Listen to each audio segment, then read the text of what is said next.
I'm too old to do blank, not an excuse. We can either tell ourselves that it's an excuse, or we can tell ourselves that's the reason why we need to get moving now. It's not, this is my reason why I can't do it. It's, watch me do this. That's the difference.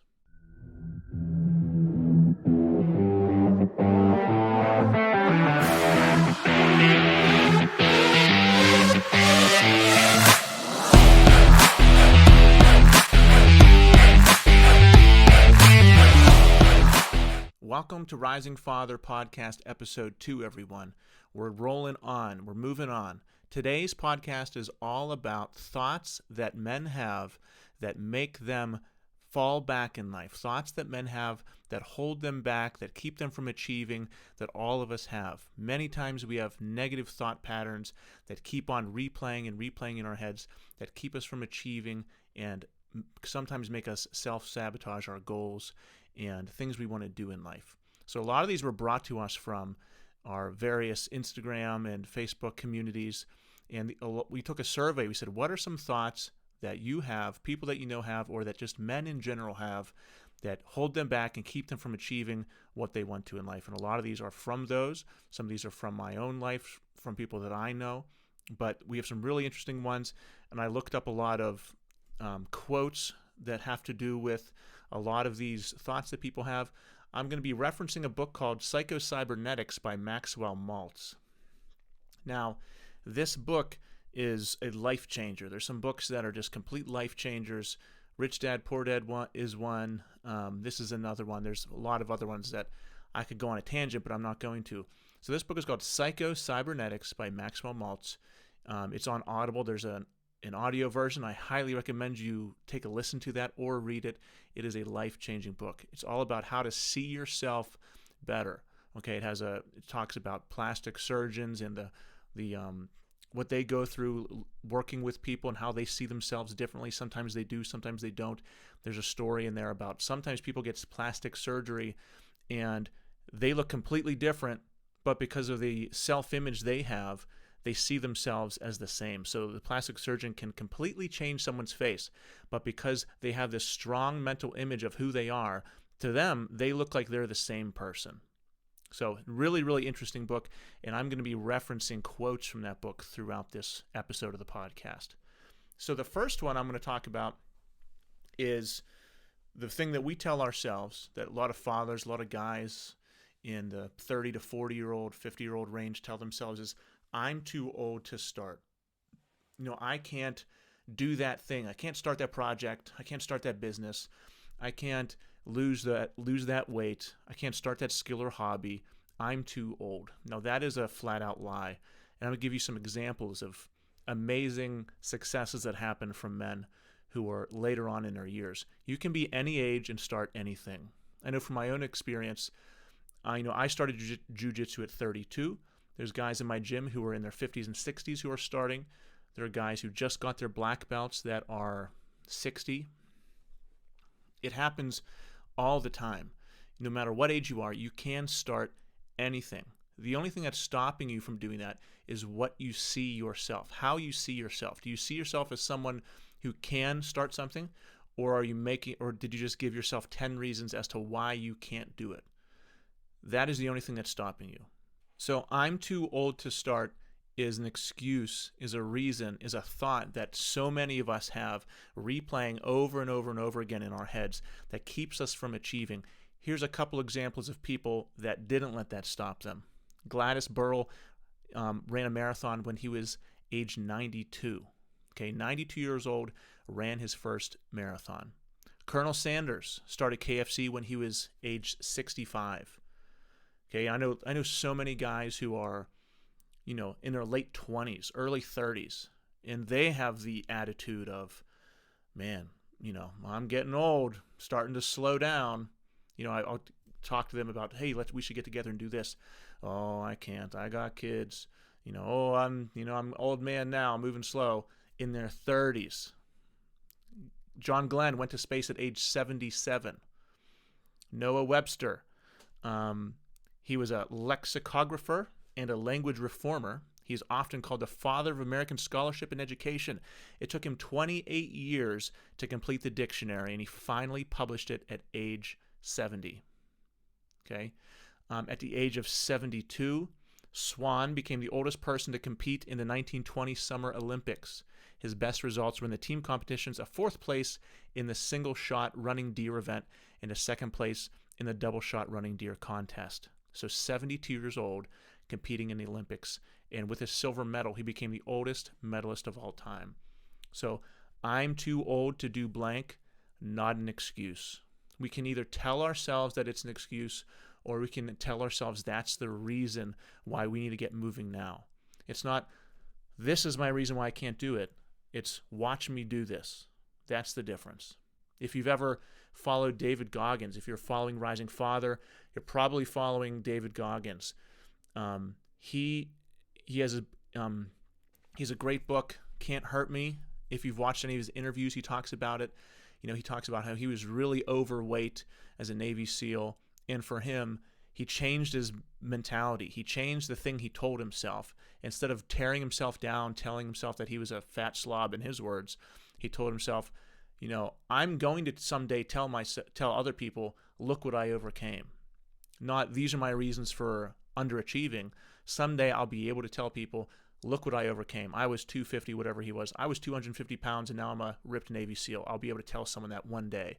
That's going to be my story. My story isn't going to be the guy who quit. My story is going to be, I'm the guy who went from that low point to this high point.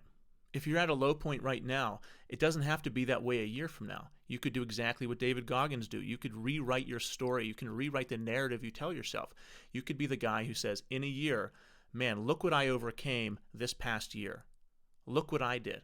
I was 300 pounds today. A year from now, I'm 200 pounds. I lost 100 pounds. I was flat broke. Now I've got a successful business. Anything. Second one, you're not good enough. We all tell ourselves that. Sometimes that just happens. Especially guys, a lot of times you rag on yourself so much. It's just kind of a normal part of growing up with guys. A lot of our guy friends, we just tear each other down, tear each other apart in fun and jest, but sometimes that language can get in your head. And whenever you're constantly comparing yourself to other people, telling yourself you are not good enough, that gets in your head and you start to believe it. And especially if you have children, if you have to be so careful with the language you use. Because if you use any type of language like that with your kids, that just cuts them up and tears them apart on the inside. You have to be so careful with your kids in the language you use. But this episode is mostly about not our kids. It's about us. So one little passage here from Psycho-Cybernetics that I'm going to read to you. It's titled, You Are Not Your Mistakes. Self-acceptance means accepting and coming to terms with ourselves now, just as we are, with all our faults, weaknesses, shortcomings, errors, as well as our assets and strengths.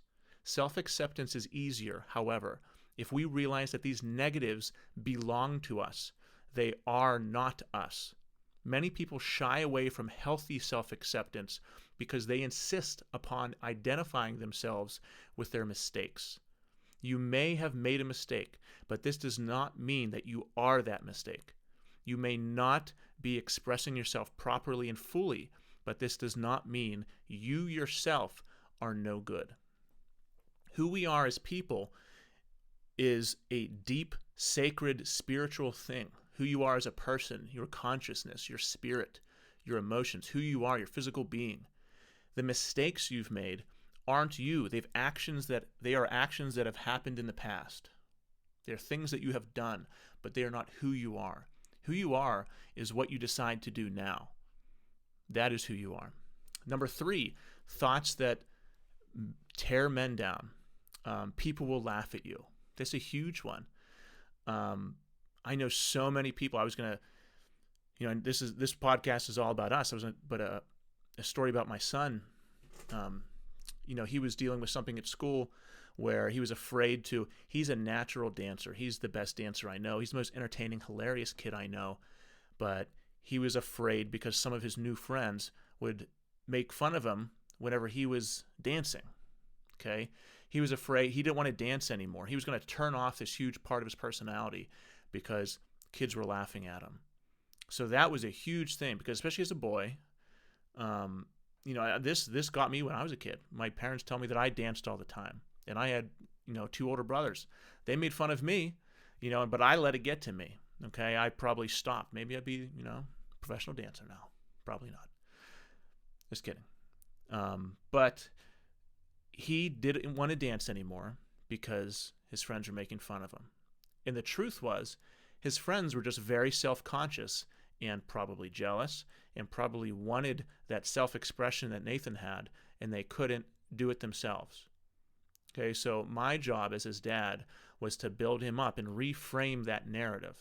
So I told him, Nathan, you being a dancer, that is what everyone wants to do. Everyone wants to be a good dancer.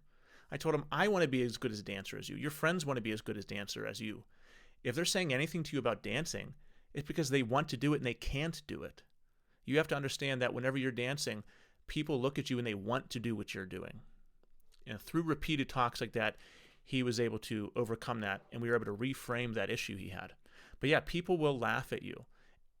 I struggle with that. We all struggle with that. I've thought of many things I've wanted to do. Rising Father's a new brand of, me putting, even this podcast, me putting myself out there. Hey, what if someone thinks you're stupid? What if someone laughs at you? What if, you make a post and people laugh at you? That goes through my head. That goes through everyone's head. If you're new to any type of business or, social media, or you're starting to put yourself out there for the first time, that probably cuts off, 75% of people. What will other people think? People might laugh at me. It doesn't matter, okay? No one thinks about you as much as you do. That's something I had to get through my head. No one thinks about you as much as you do. So especially if you're like a middle school kid, if you're in high school, the social dynamic is so important to you. That's the only thing you think about. You think that everyone you see that's looking at you is thinking about you.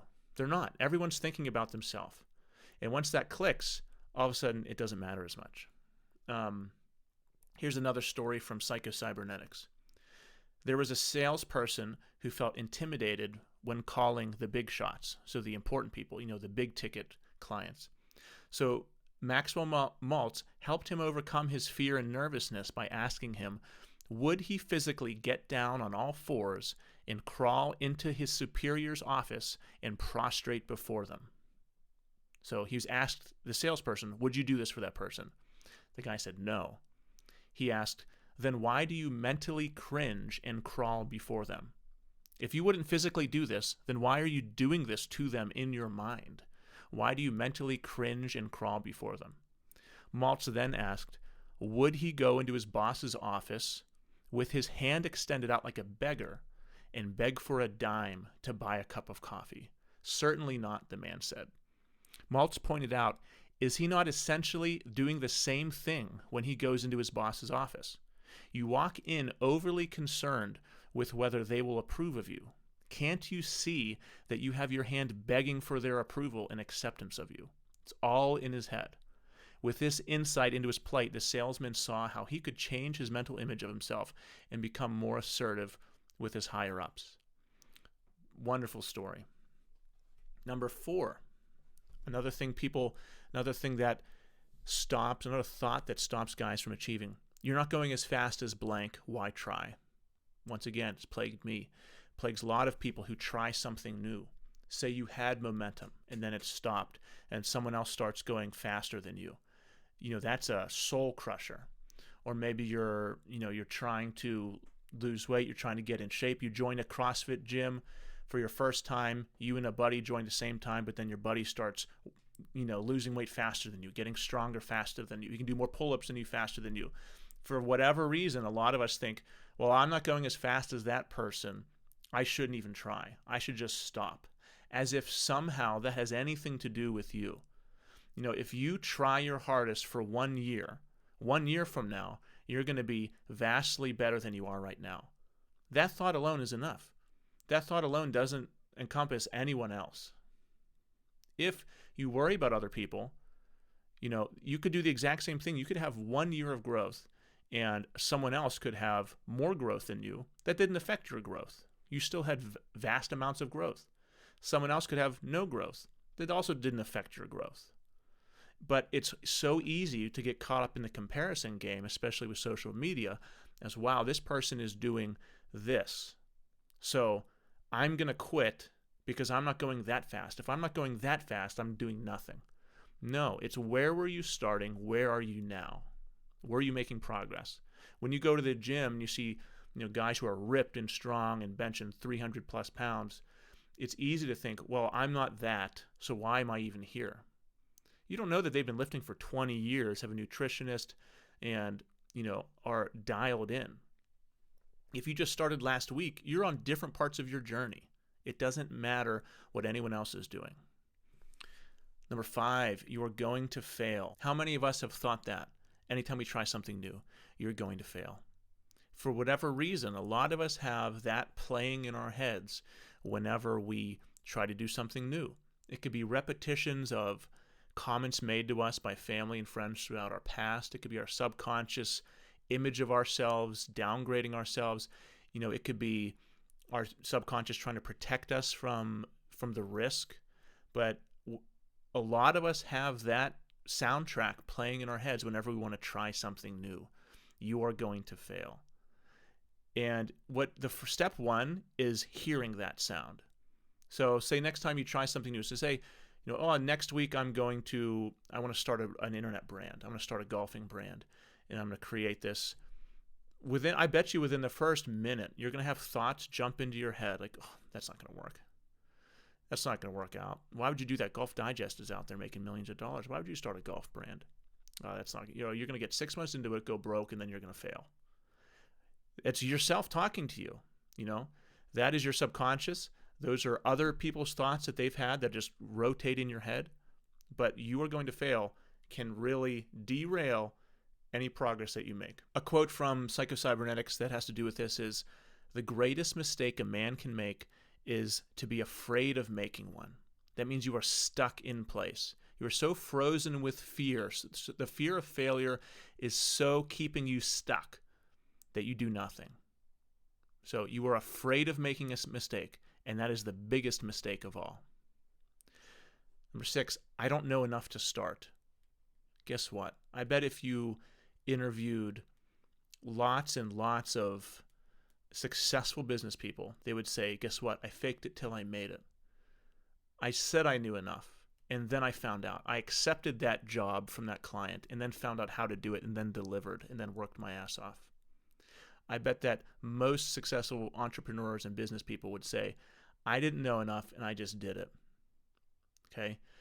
That is the truth. I know personally a lot of very successful internet business people who who are millionaires now, who started their agencies with one client, and they delivered, which is why they're successful now, because they accepted the client, and then they found out how to do an amazing job at that job, and then that person referred someone, then that person referred someone, and then they just exploded.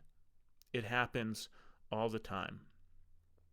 So not knowing enough to start is an excuse. The perfectionist attitude, sometimes we use that to flatter ourselves, like, oh, I'm a perfectionist. I got to wait 4 weeks to start this because I got to have all my ducks in a row.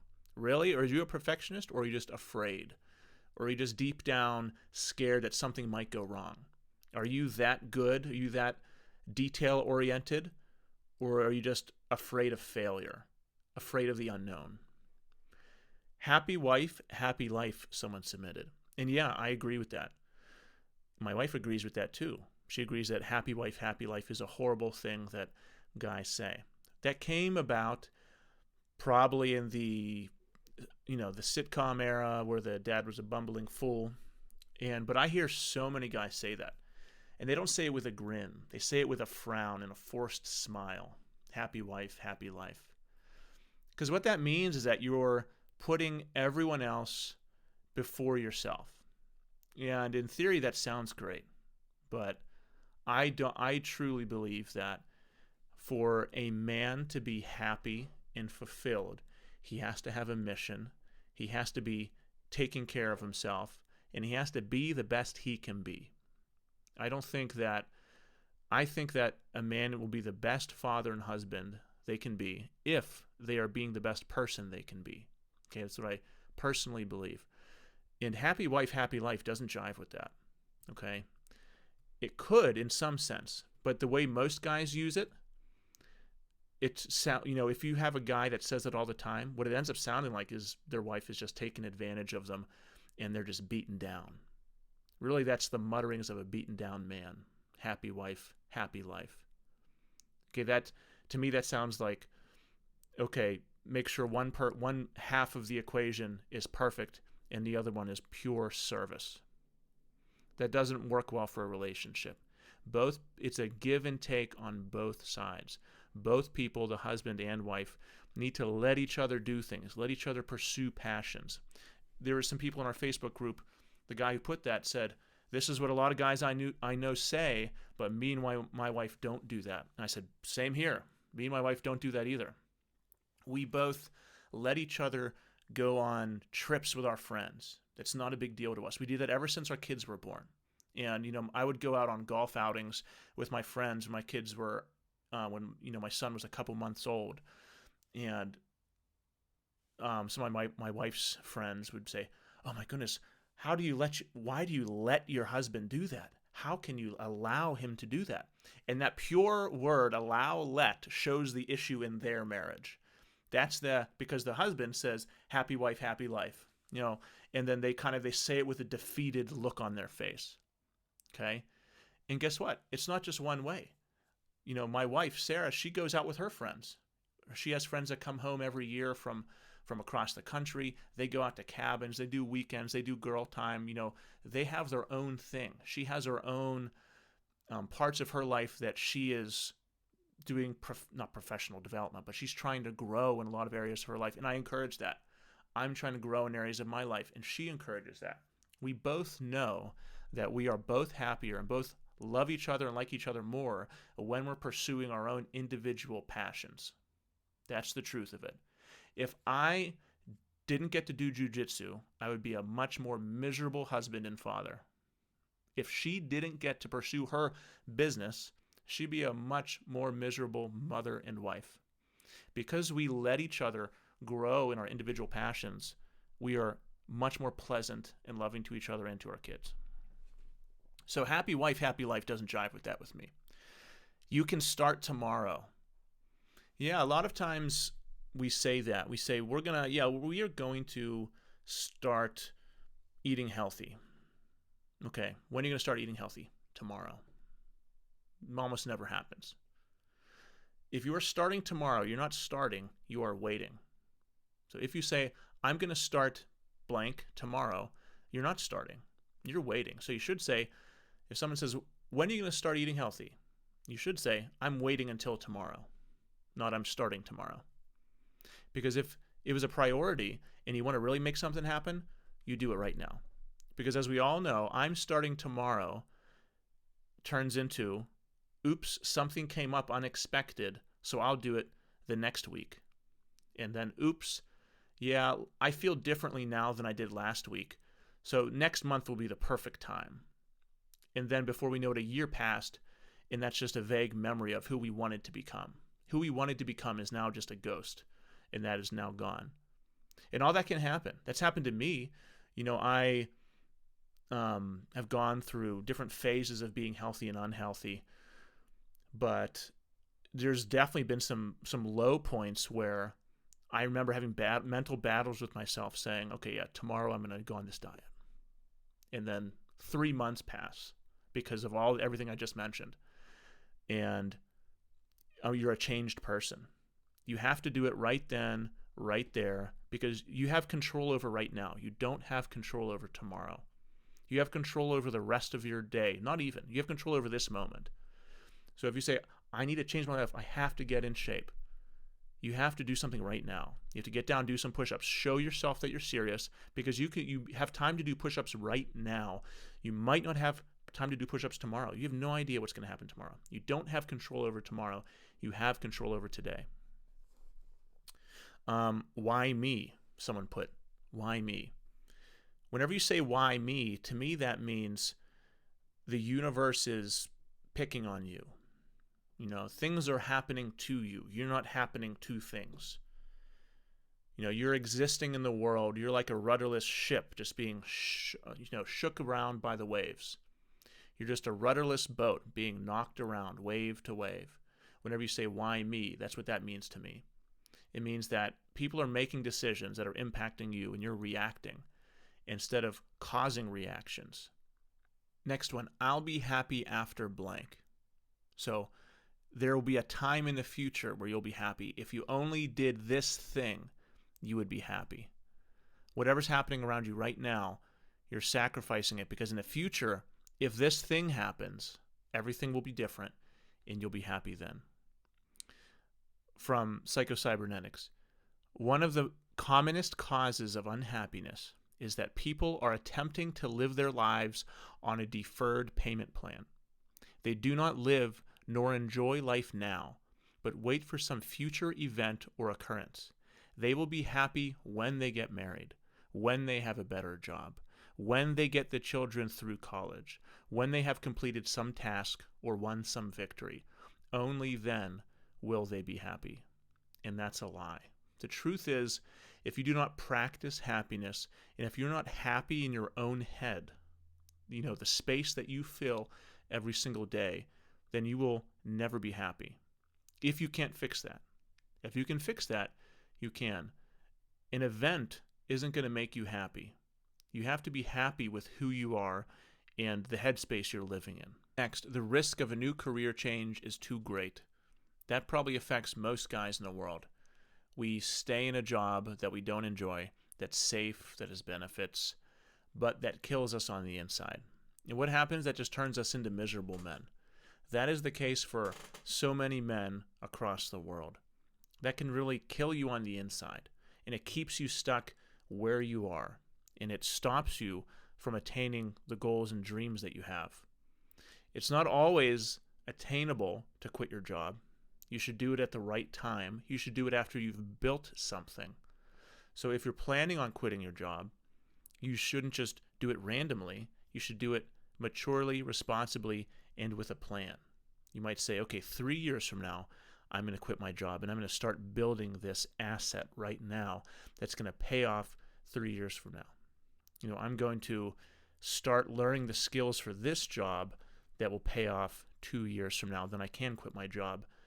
Because especially if you have a family, you can't burn the ship and not be able to make your mortgage payment. Okay? That's why so many people who are building businesses outside of their full-time job are awake to the wee hours of the night doing that after their full-time job. Your 9 to 5 is whenever you're paying the bills and planning on what you're going to do whenever you get home to build your empire. Okay? So all that stuff happens whenever you get home or before you go to work. That's whenever you do the real work to land your dream job or to build that business that you've always been wanting. But yeah, the risk of, if you're not willing to take that risk, then you're risking staying where you are forever. This is where you are supposed to stay. This is the role that you are supposed to play. So that's just negative self-talk that some people tell themselves, that whatever they're doing right now, that's where they should stay forever. And that's who they are. So basically, that's the mental image you have of yourself. Whatever you think you are, that's what you're acting out. After a father and husband and employee, who am I? Someone put that in the Facebook group. So after I'm a father, a husband, and employee, what's left? Is that all I am? For some guys, the answer that they tell themselves is yes, because those things take up 100% of their time. That's why it's so important for guys to have other things they do. That's why it's so important for guys to have skills and hobbies and to find fulfillment in other things. There will be a day when your kids go off to college. If your life is 100% your children, then that means your life is going to end that time, and you're going to be scrambling to find some meaning. If your life is 100% your wife, and things go south, then you're going to be scrambling to find meaning. Or whenever she's off with her girlfriends for the week, you're going to be depressed and anxious because you have nothing else going on. We all have to have things that we do that we love. You will look like a fool. That's kind of like the other one that someone said, people will laugh at you. We all have that going through our head. You're going to look like a fool if blank happens, if you try to do this. And basically, at some point, we get to the point where we just say, I don't care. What I want to achieve is more important than looking like a fool. Than some people. If I look like a fool, it's okay if my outcome is achieved. Eventually, you'll get to that point. Hopefully. Some people live their whole lives in fear or doing nothing, never stepping out onto the ledge. Hopefully you are not that person. But if that keeps you stuck in place, just that imaginary audience that's watching you, that imaginary group of people who are judging and calling out whenever you try to do something, if you live your life in fear of that, then it's going to be really hard for you to try anything new, because you're just going to be trying to impress and please these people who aren't real and who aren't thinking about you. But once again, it's only you creating the scenario that's not real. From Maxwell Maltz's Psychocybernetics, the most liberating of all thoughts is disregard or disconcern for what other people think. Next one, I cannot show emotions, they need me to be strong. So I think that depends on, there's a wide range of possibilities with that one. You know, if you're a stoic, old-fashioned dude who never shows any emotions and you think that you have to be rigid and tough all the time, then yeah, you're going to be a wreck on the inside. You know, not that you should be crying and sobbing all the time, but there's a lot of other emotions that you can have. You know, affection, passion, laughing, joy, all those things are healthy that dads, I think, are showing more and more. I don't think the truth and answer for men is to be feminine and be overly emotional. I don't think that's the ultimate goal, is that only if guys showed their emotions would they be healed. I think that's a narrative that some people tell men, that if you disregarded your masculine inherent traits and were less dangerous, were less assertive, were less aggressive, were less scary to me, if you're just more feminine, then you would find your purpose. And some guys, the happy wife, happy life guys, they buy into that. Okay? But I don't think that's true at all. But what this person's saying, I can't show my emotions, they need me to be strong, I think that's more of can't show any emotions. So yeah, you got to show emotions, especially around your family, especially around your kids, if you want to grow up healthy. There is a line, though, where if you're overly emotional, I think there's things that need worked out that you need to talk to someone about. Can I trust my instincts? Is what someone said. That's a thought that holds men back. Can I trust my instincts? And I think that comes from lying to yourself. I think if you can't trust your instincts, it's because you've made yourself promises that you haven't kept. So you said, okay, I'm going to start eating healthy tomorrow, and then you didn't do it. If you said, I'm going to stop looking at this crap on the internet tomorrow, and then you didn't. If you said, I'm going to stop stealing next week, and you didn't. I think when that happens over and over and over again, you look back on your life and you stop trusting yourself. You stop trusting your ability to make decisions because you don't believe yourself anymore. Whenever you say, I'm going to do this in the future, you don't believe yourself because you have all these memories and patterns in the past of never following through. So that's my take on that, of not being able to trust yourself. Am I good enough to accomplish blank by myself? So the person who put this was talking about parenting. He was a single dad, 3 kids. He said, am I good enough to do this on my own?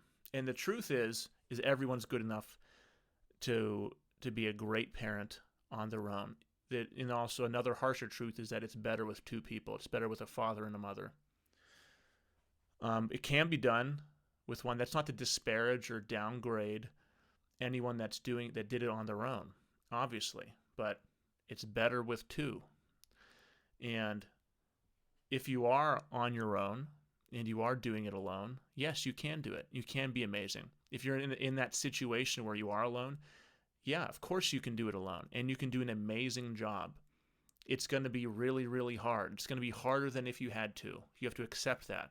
If you just lie to yourself and say, well, it's going to be easier for me, and who cares? I don't need I don't need a father. I don't need a mother. I can do it on my own just as good. Or I can do it, it's going to be easier than if I had that other person. Then if you lie to yourself, that's not setting you up for success. Nothing good happens whenever you lie to yourself. You have to acknowledge that it's going to be hard. You're going to have to acknowledge it. You're going to have to work harder. And then you can make a plan. If you tell yourself, if you're overweight and you look in the mirror and say, I'm not overweight, then guess what? You're not going to lose any weight. You have to say, yes, I have an issue. Now that I accept that I have an issue, I need to do these things. So yeah, you can do it on your own. You just have to accept the plight you're in and make a plan. You can still make an amazing life for your family and kids, but you have to be organized to make a plan with it. The timing isn't right. That is, and one of those, I'm a perfectionist, so I can't do it right now. When the reality is, we're just a little bit scared of what's to come. So waiting for the perfect time is one of those quicksand things that happen to a lot of guys that keeps them stuck. And really it comes down to, we say out loud the timing isn't right, but the truth behind it is that we just feel a little bit more comfortable doing what we're doing. We want to avoid the uncomfortableness of starting something, so we just say the timing isn't right, or things will be perfect next week. That's whenever I'm going to start. Things aren't right where they should be for me to start this thing that I've always wanted to do, so I'm not going to do it. I'm going to wait till that perfect time comes. And like we said before, the perfect time never comes. You only have control over what happens right now. If you knew that for sure the perfect time would come, then play the lottery. Then put your paycheck on the lottery, because that's what it is. It's saying, I've got this cash right now. I'm not going to invest it and put it to work right now. I'm going to say, I bet I'm going to win the lottery in the future. I bet this is going to pay off down the road when I have no control over that. So I'm not going to make any attempts right now. I'm going to wait until the perfect time comes along and sweeps me up. That's putting all the control in someone else's hands whenever you have it right now in front of you. There is never a perfect time to start anything. You have to just try it now. You have to be willing to get messy and make mistakes and fail. Winners are good at failing. They can fail, but they learn from it. You have to be okay with that. You have to be okay with getting messy. Losers fail, but they think that the universe is against them. Okay, winners are okay failing because they just keep on going. Now, time for the quote. In Psycho-Cybernetics, he says, when one problem is solved, another appears to take its place. Life is a series of problems. So, and how does it have to do with the timing isn't right? Well, because you might say, well, things are a little messy right now. Things will be cleaned up next week, so I'll start next week. It's not the way the world works. As soon as you fix one problem, the next problem is going to arise. So we can't go through life avoiding problems. What we should do is go through life getting better at dealing with problems so that when they do occur, they're less of an issue. In last podcast, I talked about my son in jiu-jitsu and my daughter in jiu-jitsu and all the lessons they learned from that. Like my daughter, the lesson was she can't go, to reframe the story, she had someone choking her out, another kid, and she didn't like it and she wanted to quit. Okay, so we talked her into learning how to deal with that so that if that ever happens again, she'd be able to deal with the choke. Okay, so problems are going to happen. You cannot run from them. You have to learn how to deal with them. So even if this week is messy and you want to wait till next week, that's a mistake because you don't know what's going to happen next week. Next week could be messier than this week. That can definitely happen. So there's another one about marital issues that some guys have. My wife will accept me if blank. If I'm like this, my wife will finally accept me and will be happy.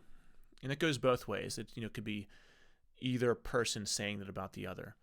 And if you're in that relationship with anyone, not just your wife, with anyone, then you're already behind. If you're in a relationship where you're just trying to constantly please the other person and you're not thinking about who you are as an individual, if that's you, then you need an intervention because you can't live life like that. You can't live life trying to please someone else who's never going to accept you because You feel about them differently than they feel about you. Okay, that's when you need to go to marriage counseling. You have talks. You can't let things progress until you deal with this issue, because it's going to affect everything. It's going to affect your marriage. It's going to affect your relationship with your kids. If this is just a girlfriend-boyfriend issue, then fix that or get out of it. If you're not married yet, no kids, then you have nothing is tying you down. But if you are trying to change yourself so that someone accepts you, then you just don't value yourself very much. You don't think you're good enough as a person because you have to please this other person. You need to raise your value to someone else's standards. That means what you are doing, you don't think it's very valuable. You look into yourself and see who you are, and you don't see much. So you're seeing what the other person is seeing. Okay? You need to see the greatness in you and then let the other person accept that. And if they don't, you move on. Someone said, am I the thing that's causing my demise? So am I kind of self-sabotaging myself? Am I the one getting in the way? And that thought can come from past memories of that actually happening. The truth is, maybe you are. Maybe you are making constant bad decisions. And another truth is it doesn't have to always be that way. You can change that cycle. You can change your patterns of behavior. It can happen to everyone. It doesn't have to stay that way forever. If you feel that's you, then take a pause, think back on the memories of your life, and most likely you're forgetting some of the great ones. Most likely you're just remembering the negative ones in your own negative actions. And once again, this is like intervention time. This is time where you start writing things down, looking through old photos, remembering old accomplishments you have. And if you think back on your past and think, man, 90% of that was just garbage, then you need to make that 50-50 and then 90-10 the other way. You need to think back on your life, on the great things you had.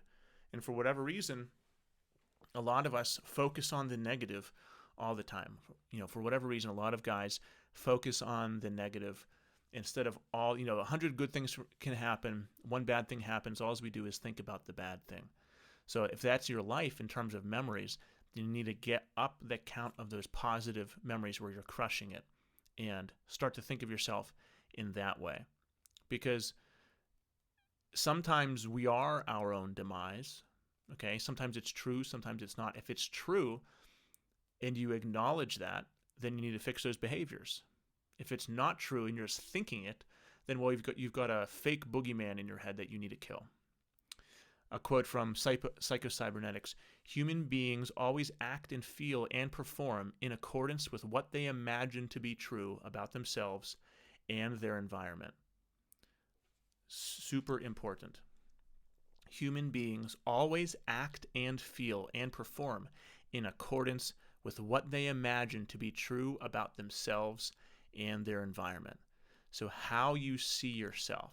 If you've ever read Atomic Habits by James Clear, he goes into this as well. He talks about the habits and actions we take are a vote for who we think we are. So we do what we think someone like us does. So human beings always act and feel and perform in accordance with what they imagine to be true about themselves. So do you think you're the kind of person that does blank? If you think you're the kind of person that works out, then you're going to work out. If you think you're the kind of person that always gets knocked down and stays down, then when that happens, when that failure comes in your life, when you do get knocked down, you're going to stay down. Have you rewritten the story of your life to where you are a person to where now you think, if I get knocked down, I'm going to get back up again. I always get back up again. You think, yeah, bad stuff happens to me, but I always get back up again. I always learn from it. It's not a big deal. If that's how you see yourself, then guess what? Next time you get knocked down, you're going to get back up and you're going to succeed. See, the difference is how you see yourself. If you see yourself as someone who always gets knocked down and stays down, then that will be what happens to you. Someone said they can't provide for their family and be there for them. So there's some harsh truths there. We only get so much time on the earth, and it's just a fact. If you work a full-time job and you have multiple side jobs, that are paying you an hourly wage that you have to do after you get home from your full-time job. You're not going to see your family. And then your kids will go off to college and you won't know them. And that's a sad truth that many, many men go through. They spend their whole lives working, providing, and they don't get to know their kids. They don't get to know their families because they are working tirelessly for their families and trying to make money in the best way that they know. Okay? A truth is that the last couple words I said there, they're working in the best way that they know. What don't they know? They don't know better ways to make money. Okay? And that's when we start to talk about online digital income. There are better ways to make money.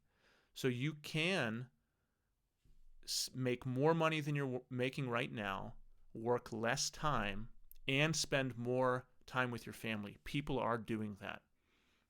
I personally know many people who are doing that. Okay? I have a full-time job. I also do things online. And because of that, because of the income that I can have through that, I'm able to take my family on fun trips. We're able to have a lot of time together. Okay, I'm not worried about, going off to Home Depot or some other job to make extra income where I'm going to miss my family. I can have a high return on my investment of time. But you have to know certain things to be able to do that. You can't just grab a computer, start typing away, and have that happen. You have to be aware that you have to learn new things. Okay? Playing the safe route is just finding a job, another second job where you don't have to learn too many new things. Like, I need some extra money, so I'm just, when you're a kid, you just start shovel driveways and you got $20 for a driveway or $10 for a driveway. You don't have to know much for that, but it does take up a lot of your time. And that is the truth. Many men do spend their whole lives, and what ends up happening is all they do is provide, and they can't enjoy their families. That can happen, and you have to accept that that can happen. If you tell yourself that can't happen, then there's no way that you can improve. Same as what we said earlier. You have to accept the situation you're in, or you can't improve it. Okay, if you're working 3 different jobs that pay you hourly, you're in a hamster wheel. You're running faster and faster, but staying still. You're not getting out of that. You have to start something that has the potential for exponential growth. That's why I talk about trying to learn online skills so much, because that has the potential for exponential growth. Okay, you can't keep getting more hourly jobs. You can, but you can't work 24 hours a day. Okay, and if you do that, sure, you'll have some more money coming in, but then what is your life? Is your life just those paychecks coming in? No, you want to be there for your family. You want to, on your last breath, you want to look back and remember these memories, because that is your life. Your life is the memories that you make with the people that you love. It's not the paycheck coming in. It's not the hours you worked. It's not your job. It is for some people, and no one likes those people. No one wants to be around those people. Okay, you want to be someone who your life is memories of being there with your family, being loved, loving other people. And the fact is, you can't do that with some jobs. You can't do that if you're tied down to hourly work. Okay. Some people are in situations where that's fine, where they're making enough money. I'm not saying that everyone has to be making money online. So there's a lot of people who make enough money. They're perfectly happy with their families and their situation, and they're good. They go to their 9 to 5. They get a nice paycheck. Then they've got the rest of their time to themselves and their families. That's fine. But there's a lot of guys who aren't, and I'm talking to those guys. Okay, the ones who work their 9 to 5 and have to do extra hourly jobs and are miserable because they're missing all these moments with their family, trying to make ends meet with these hourly wages. There's opportunity out there. You just have to be willing to go get it. Someone said, what if I don't succeed? Another person said, how can I pursue this if I don't know the outcome? Those are kind of the same thing. So all of that is fear of the unknown. It's why would I try this if I don't know the outcome? But I bet those same people are playing the lottery. I bet there's some same people go gamble on sports games, or they'll see a Facebook ad come for some random product, and I bet you'll buy that. I bet you'll go on Amazon and drop a couple $100s on something you've never done before. But a lot of times when you ask people, hey, there's this business course that'll teach you how to do this, it's $50. Oh, I don't know if that's going to work out. I don't think I'm going to do that. But that $1,000 grill has a searer on it in a rotisserie. I'm going to do that. It's priorities, And whenever we don't know the outcome for things that are important to us, sometimes that twists what happens. If someone says, hey, I'm starting this fitness program. Do you want to do this with me? You say, yes. And they say, okay, it's $500. Say, ooh, $500. Well, you could lose 50 pounds, get strong, and live, 10 more years if you do it. And you keep those patterns. Yeah, but what if I don't succeed? But what if it doesn't work out? So I'll just stay here and do nothing. And I'm saying it harshly, but that's what a lot of people think. That's what a lot of guys think. If there's anything that's unknown to them, it's a scam. It's not going to work out. And then, boom, all these thoughts that we've been talking about the whole time start going boom, boom, boom, boom, boom in your head. It's all of these things we talked about comes down to fear of the unknown. We don't know what's going to happen. And because we don't know what's going to happen, we stall and we stay still because we can't predict the outcome. So we also have an ad agency where we help realtors find clients, leads, appointments, and I'm on sales calls with realtors all the time. And the easiest ones, the shortest ones, are with the most successful realtors. They understand that risk is part of their job. They don't know me personally, but after a 30-minute conversation, we're doing business together with 6 to 12 months.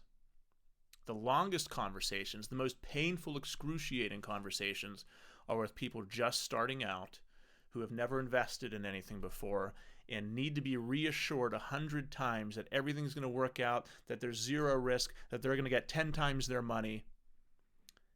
And people that are listening to this like, yep, if you've ever been on sales calls, I know those people. Those ones can drag on and on and on. And I've gotten better at just ending them because those people are never going to sign and most likely won't be realtors a year from now. If you want to get better at anything, you have to make an investment. You have to put skin in the game. If you want to play everything safe, if you want to play life safe, then stay still because that's the safest place you can be is where you're at right now. If you want to make more for yourself, then you have to do something different. Nothing different is going to happen if you stay the same. If you want something different to happen, you have to do something different. Very simple, but true. You're never going to know what's going to happen in the future. You're never going to know the future. Fear of the unknown will be there for everything we try to do. But if we want to change part of our lives, if we want to be different a year from now, we have to start right now. Don't wait until tomorrow. Start right now. And no matter what, no matter the fear of the unknown, just take action today.